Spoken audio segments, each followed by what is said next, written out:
Hi, and welcome back to the 4am Club Disability. You're here with the online RE5 facilitator and Coach K. I'll be dealing with the daily RE5 question and answer. If you have any questions or need clarification, drop them in the comments and I'll respond with a video when I have time. Let's dive right in. Now, here's a question. A representative of an FSP, a direct marketer. Now, get us information from a new client about their income, investment goals, and medical scheme membership.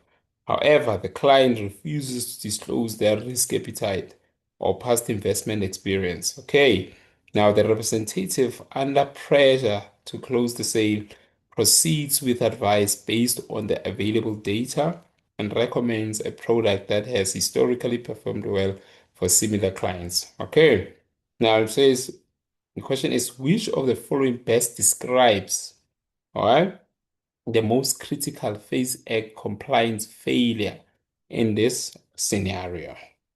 All right, so now we have option A, option B, option C, and option D.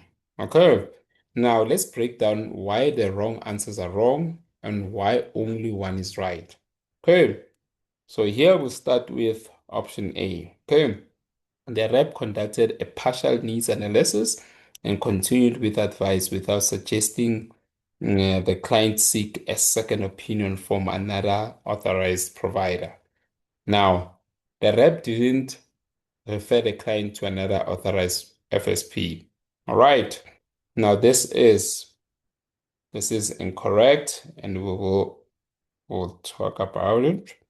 Now, FAIS requires a referral only if the FSP cannot identify a suitable product. I understand. So it cannot identify a suitable product. Now, understand? Now, here the rep did identify a product, so referral wasn't mandatory. Okay, so A is wrong. Okay, so now we'll go to B. Okay, B says the rep failed to perform a full risk profile assessment and continued with advice, which is never permitted if key client data is missing. Okay, now the rep continued without a full risk profile, which is never allowed. All right, this is false. Okay, FAIS allows limited advice if the client refuses to provide certain information, but only if the rep discloses the limitations of the advice. Okay, now continuing is not never allowed. You understand? So it's allowed with proper disclosure. Sorry. Now B is wrong. All right. So now let's go to, we'll come back to C. Let's go to D. Right. Now, this says the rep made a product recommendation based on performance history instead of doing a proper needs analysis, which is automatically a breach regardless of context. All right. Now, the rep made a recommendation based on past performance, which is automatically a breach.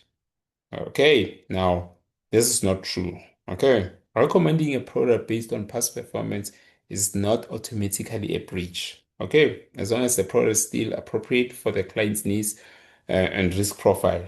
The real issue is the lack of disclosure about the advisor's limitations, not the product's past performance.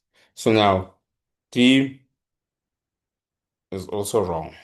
Okay, so now let's go to C. Now, C says here the rep provided advice based on similar clients' profiles without alerting the client to the fact that the advice might not be appropriate due to undisclosed personal information. All right. Now, the rep gave advice without warning the client that it may be inappropriate due to missing information. Now, this is the critical compliance failure. All right. Now, FAIS requires that the rep must alert the client when advice is limited due to missing info. All right. Failure to disclose To disclose this is a breach. You understand?